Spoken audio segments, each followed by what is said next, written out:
guys, welcome to Podimas Podcast Pengabdian Masyarakat. Assalamualaikum warahmatullahi wabarakatuh. Salam sejahtera untuk kita semua. Shalom, Om Swastiastu, Namo Buddhaya, salam kebajikan. Halo teman-teman, perkenalkan nama saya Dodi Gurfantri. Saya mahasiswa Ilmu Administrasi Negara angkatan 2019.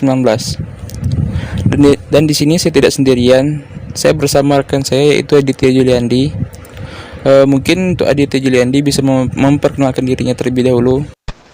Baik, terima kasih kepada Bung Dori. Selanjutnya perkenalkan, nama saya Aditya Juliandi dari Ilmu Administrasi Negara angkatan 2020. Oke, terima kasih Adit. Baiklah teman-teman, di sini kita bersama narasumber yang sudah pasti kalian kenal. Mari kita sambut, yaitu Ketua Himpunan Negara, yaitu Muhammad Firdaus, dan Wakil Ketua Himpunan Negara, Memo Handawani Menurung. Oke, untuk Ketua dan Wakil Ketua Himpunan Negara, bisa memperkenalkan diri terlebih dahulu. Perkenalkan, nama saya Muhammad Firdaus, Ketua Himpunan Negara periode 2020-2021. Sebelumnya, perkenalkan nama saya Memo Handawani Menurung, jurusan Ilmu Administrasi Negara, Fakultas Ilmu Sosial dan Ilmu Politik, Universitas Maritim Raja Ali Haji, angkatan 2019. Oke, saya ucapkan terima kasih kepada Ketua dan Wakil Ketua atas perkenalan dirinya. Baik, kepada kesempatan kali ini, yang kebetulan podcast pertama kita, kami mengundang Ketua dan Wakil Ketua Himpunan Negara periode 2020-2021 untuk bergabung dan sharing-sharing tentang jurusan kita, yaitu jurusan Ilmu Administrasi Negara. Baiklah, kita langsung saja. Untuk pertanyaan pertama, jadi menurut kalian berdua, IAIN itu apa sih? Menurut saya, arti dari ilmu administrasi negara itu secara umum, administrasi negara adalah program studi yang mempelajari bagaimana mengelola administrasi secara lebih spesifik, khususnya mempelajari administrasi negara atau administrasi pemerintahan dan unsur-unsur di dalamnya. Arti ilmu administrasi negara menurut saya adalah suatu studi yang melakukan kajian terhadap fungsi intern dan ekstern, struktur serta proses-proses yang terdapat di bagian yang sangat penting dari sistem dan aparatur pemerintahan. Nah, di dalam bahasa sehari-harinya disebut juga administrasi negara ini sebagai pemerintahan, selama tidak dicampurkan dengan pemerintahan yang sifatnya eksklusif dan atau politik kenegaraan. Baik, selanjutnya mungkin teman-teman pada kepo nih, apa aja sih yang dipelajari di Ilmu Administrasi Negara? Mungkin bakal dijelasin oleh Bang Firdaus ataupun Bang Memo. Dipersilakan. Adapun di jurusan Ilmu Administrasi Negara, yang dipelajari tidak bisa lepas dari pengumpulan dan pengolahan data. Jurusan Ilmu Administrasi Negara saat ini tidak hanya mempelajari teori, tetapi juga mempelajari bagaimana memanfaatkan kecanggihan teknologi dan komunikasi untuk meneliti, menganalisa, dan mencari solusi seputar masalah implementasi kebijakan. Seperti contoh mata kuliah yang akan dipelajari oleh mahasiswa jurusan Ilmu Administrasi Negara seperti Sistem Politik Indonesia dan Hukum Administrasi Negara, Demografi, Statistik Sosial, Manajemen Sumber Daya Manusia, Administrasi Keuangan, Administrasi Pemerintah Daerah, dan lain sebagainya. Jurusan Ilmu Administrasi Negara itu mempelajari seluruh proses yang dilakukan organisasi maupun perorangan yang berkaitan dengan penerapan atau pelaksanaan hukum peraturan yang dikeluarkan oleh badan legislatif, eksklusif, serta peradilan, terutama bagaimana proses kebijakan tersebut diterapkan dan bagaimana menganalisa dan mencari solusi permasalahan implementasi kebijakan yang telah dikeluarkan oleh badan pemerintahan. Nah, di jurusan administrasi negara itu mempelajari mata kuliah yang disebut dengan pengantar ilmu administrasi negara, hukum administrasi negara, sistem politik Indonesia, teori organisasi publik, analisis kebijakan publik, akuntansi sektor publik, akuntansi keuangan, dan juga manajemen sumber daya manusia, dan banyak lagi yang dipelajari di ilmu administrasi negara. Selain itu juga, di jurusan administrasi negara ini mempelajari tentang keterampilan untuk mengelola berbagai jenis organisasi secara komprehensif dan maupun mengambil keputusan strategis. Nah, di mata kuliahnya itu ada namanya mata kuliah tentang pengembangan organisasi dan juga komunikasi dan advokasi. Itu juga termasuk dalam mata kuliah yang dipelajari di ilmu administrasi negara. Untuk pertanyaan nomor 3, menurut kalian apa saja prospek kerja lulusan dari jurusan Ilmu Administrasi Negara? Apakah dapat menjamin masa depan? Baik, menurut saya pribadi, ada beberapa pekerjaan para lulusan jurusan ilmu administrasi negara sendiri. Yang pertama itu aparat pemerintah atau pengurus pemerintah pusat atau daerah. Yang kedua ini asisten peneliti. Yang ketiga, staf ataupun anggota legislatif pusat maupun daerah. Yang keempat, anggota partai politik. Yang kelima ini aktivis LSM atau organisasi masyarakat. Yang keenam ini jurnalis pemerintah atau politik. Yang ketujuh, konsultan pemerintahan. Yang kedelapan ini tenaga pendidik atau dosen. Mungkin dari beberapa yang saya sebutkan tadi itu pekerjaan para lulusan jurusan ilmu administrasi negara sendiri. Menurut saya pribadi, dari beberapa prospek kerja lulusan jurusan ilmu administrasi negara sendiri yang saya sebutkan tadi itu sangat menjamin, karena salah satunya saya ambil contoh itu banyak jurnalis yang telah diciptakan dari jurusan kita ini yang bertugas khusus dalam meliput berbagai berita dan fenomena mengenai politik dan pemerintah.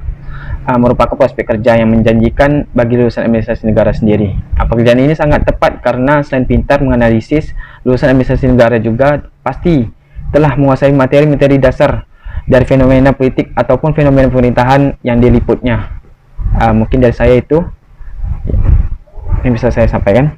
Prospek kerja yang saya ketahui di jurusan administrasi negara cukup banyak, yaitu bisa menjadi seorang aparat pemerintahan daerah maupun pusat, dan juga bisa menjadi seorang anggota ataupun staf pemerintahan pusat ataupun daerah, dan juga bisa menjadi seorang anggota partai politik, jurnalistik, penelitian, dan juga bisa menjadi seorang tenaga pendidik atau dosen, dan juga konsultan pemerintahan, dan juga aktivis organisasi masyarakat, dan banyak lagi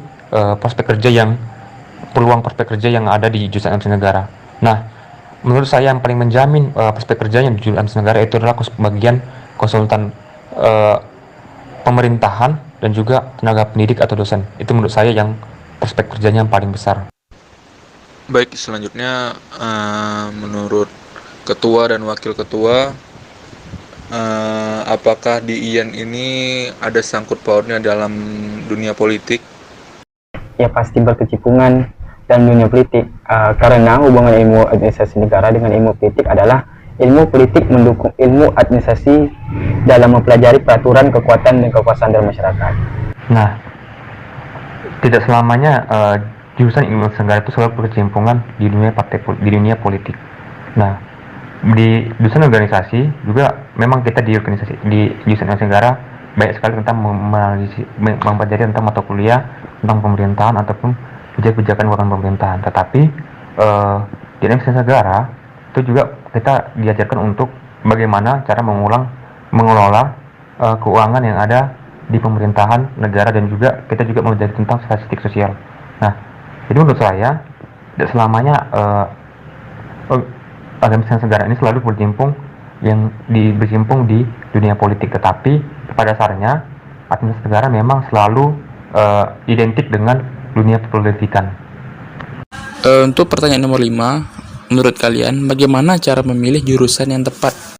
Adapun tips dari saya biar nggak salah mengambil jurusan kuliah, itu yang pertama itu kenali cita-cita, minat, dan potensi diri. Kita harus mengenali dulu cita-cita kita ke depannya menjadi apa, terus lagi minat dan potensi diri kita itu. Yang kedua ini pertimbangkan peluang masa depan. Pada dasarnya semua jurusan memiliki peluangnya masing-masing. Meski begitu, kamu dapat mempertimbangkan jurusan sekiranya memiliki prospek karir yang lebih menjanjikan di masa depan. Amati kondisi terkini dan sesuaikan dengan prospek karir yang tersedia sesuai program studi tersebut. Jika perlu, kamu pun dapat mempelajari pengalaman alumni dan jurusan yang hendak dipilih. Yang ketiga ini, lakukan riset agar tidak salah jalan. Setelah memilih beberapa opsi jurusan, kamu dapat melakukan riset untuk mendapatkan informasi pendukung. Mulailah dari mata kuliah apa saja yang akan kamu pelajari, kampus mana yang akan menyediakan jurusan tersebut, berapa biaya dan akreditasinya, hingga apa saja jalur karir yang tersedia. Yang keempat ini, konsultasi dengan pihak lain. Mengapa saya bilang konsultasi dengan pihak lain? Memilih jurusan kuliah memang keputusan yang harus kamu buat. Meski begitu, kamu dapat tetap berdiskusi dan berkonsultasi dengan orang lain. Cobalah kamu berbicara dengan orang-orang yang terdekatmu, seperti orang tua, keluarga, dan teman. Dengarkan pendapat dan saran mereka, kemudian sesuaikan dengan keinginan diri. Bahkan jika perlu, kamu pun dapat mengunjungi pihak yang berpengalaman, seperti konsultan pendidik, dan memastikan pilihan yang tepat.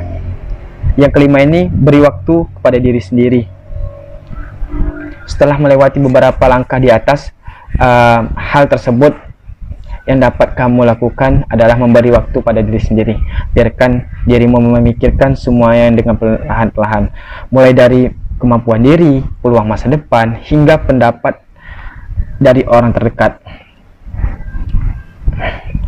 Meski begitu, upaya untuk tidak terpengaruh dari orang lain, karena pada dasarnya kamu yang lebih mengenal siapa dirimu dan apa yang kamu mau. Itulah dia beberapa yang bisa saya kasih tips untuk tidak salah mengambil jurusan. Pengalaman pribadi saya dalam memilih jurusan yang tepat itu, yang pertama itulah memahami potensi diri saya. Nah, di sini juga saya sebelum saya mengambil jurusan yang saya pilih, saya dulu harus memahami di mana letak dan kurangan atau kelebihan saya, apakah saya mampu untuk mengambil jurusan ini atau tidaknya. Yang kedua, mulai dari bakat saya, apakah bakat saya di jurusan ini atau tidaknya.